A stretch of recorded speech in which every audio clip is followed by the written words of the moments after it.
আজকে আলোচনা করব sympathetic supply of the heart সম্বন্ধে। প্যারাসিম্প্যাথেটিকে কি বলেছিলাম, প্যারাসিম্প্যাথেটিক যে ফাইবারগুলো থাকে সেটা কোথা থেকে ফর্ম হয়, সেটা মেডুলা অবলাঙ্গাটা, এবং মেডুলা অবলাঙ্গাটার বেশি পার্টিকুলারলি যে ভেগাস নার্ভ ছিল, ভেগাস নার্ভ থেকে প্যারাসিম্প্যাথেটিক ফাইবারটা ক্যারি হয়ে কোথায় আসে, হার্টকে সাপ্লাই দেয়।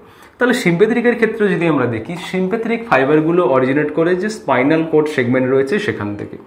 এইখানে স্পাইনাল কোড সেগমেন্ট এখান থেকে যদি শুরু করে তাহলে কি T1 T2 T3 এইভাবে করে T12 অবধি আসবে, এবং তারপরে কি L1 থেকে শুরু হবে, এবং এই T1 থেকে L2 এইখানে যে স্পাইনাল কর্ডের সেগমেন্টগুলো রয়েছে সেখান থেকে অরিজিনেট হবে আমার সিম্প্যাথেটিক ফাইবারগুলো, এবং যে সিম্প্যাথেটিক ফাইবারগুলো হার্টকে সাপ্লাই করবে সেটার অরিজিনেট হয় T1 থেকে T5। তাহলে এখানে T1 T2 T3 T4 T5 এই সেগমেন্টগুলো থেকে শুরু হবে আমার সিম্প্যাথেটিক ফাইবার। আমি একটা সিম্প্যাথেটিক সেগমেন্ট এখানে ড্রয়িং করেছি, সেটা হলো T1 সেগমেন্ট। তাহলে এটা স্পাইনাল কর্ড সেগমেন্ট দেখতে পাচ্ছ। স্পাইনাল কর্ড সেগমেন্টের এই পার্টটা যদি দেখো, এইটাকে বলা হচ্ছে ইন্টারমিডিওল্যাটারাল পার্ট, এবং এখান থেকে শুরু হয় আমার সিম্প্যাথেটিক ফাইবারটা।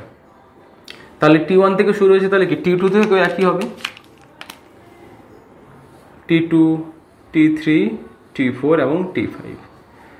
এবং এখানে যদি এই ফাইবারটা ডিরেক্ট যদি হার্টকে সাপ্লাই দিত তাহলে কি একটাই ফাইবার থাকতো, কিন্তু এখানেও কিন্তু গ্যাংলিয়ন তৈরি হয়, অর্থাৎ প্রি গ্যাংলিয়ন ফাইবার প্রথমে সাইন্যাপস তৈরি করবে এবং তারপরে কি হবে, এখান থেকে নতুন একটা ফাইবার তৈরি হবে। তাহলে এই ফাইবারটাকে আমরা, এই পার্টটাকে আমরা বলতে পারি কি প্রি গ্যাংলিয়নিক পার্ট, এবং এটাকে আমি বলতে পারি পোস্ট গ্যাংলিয়নিক পার্ট। এবং প্যারাসিম্প্যাথেটিকের সাথে সিম্প্যাথেটিকের একটা প্রধান পার্থক্য হলো এই যে গ্যাংলিয়নগুলো রয়েছে, গ্যাংলিয়নগুলো কিন্তু located near the spinal cord segment.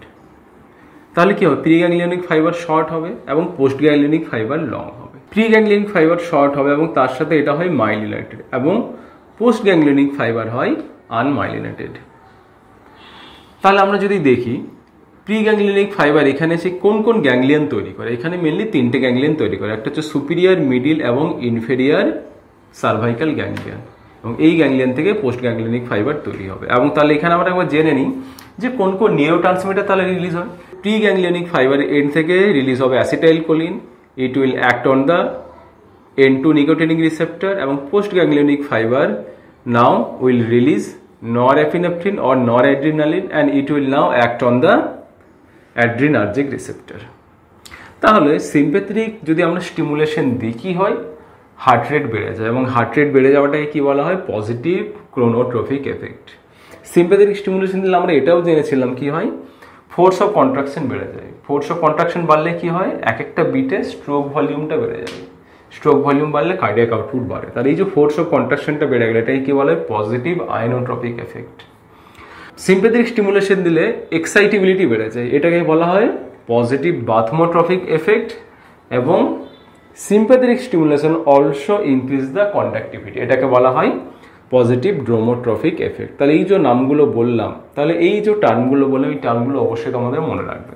তাহলে এখন জানবো যে সিম্প্যাথেটিক স্টিমুলেশন দিলে যে এফেক্টগুলো বললাম, ওই এফেক্টগুলো কেন হয় তার মেকানিজমটা আমরা জানবো। তাহলে এখানে ধরে নিলাম এসে যে নোটটা ছিল, এসে নোটটাকে আমি এখানে ড্রয়িং করেছি অ্যাজ লাইক প্যারাসিম্প্যাথেটিক সাপ্লাইটা যখন আমি ডিসকাস করেছিলাম। তাহলে এখানে রিসেপ্টর থাকবে, পোস্ট গ্যাংলিয়নিক ফাইবার থেকে রিলিজ হয়েছে norepinephrine. Now norepinephrine bind with the beta-1 receptor of the heart.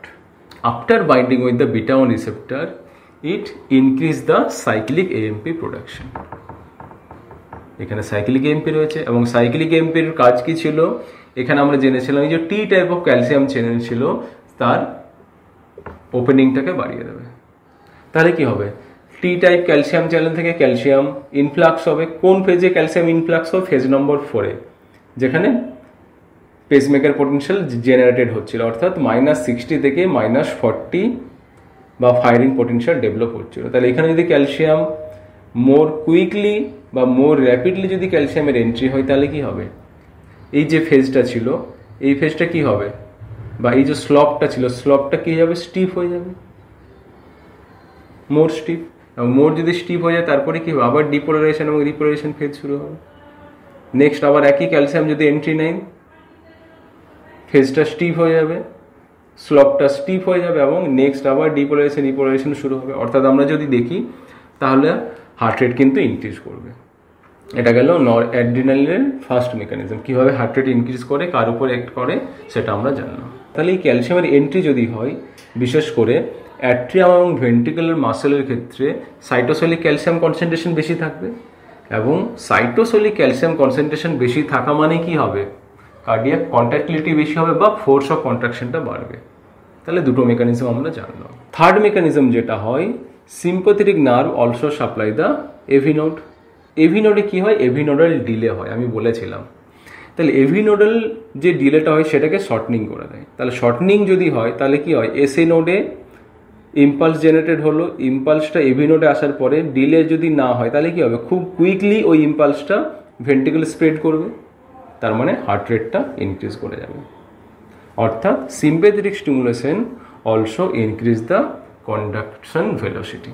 এরপর একটা জিনিস মাথায় রাখতে হবে, শুধু ফোর্স অফ কন্ট্রাকশন ইনক্রিজ করলেই তো হবে না, রিল্যাক্সেশন প্রসেসটা খুব কুইকলি হতে হবে। তাহলে এখানে যেটা হয়, তোমরা সার্কাস সম্বন্ধে পড়েছো বা হয়তো ভুলে গেছে, আমি তোমাদের মনে করিয়ে দিই। ভেন্ট্রিকলে যে মাসেলগুলো রয়েছে বা অ্যাট্রিয়ামের যে মাসেল রয়েছে সেখানে কি থাকে, আমার এন্ডোপ্লাজমিক রেটিকুলাম থাকে বা সার্কোপ্লাজমিক এন্ডোপ্লাজমিক রেটিকুলাম। এবং এখানে কি হয়, ক্যালসিয়াম স্টোর থাকে।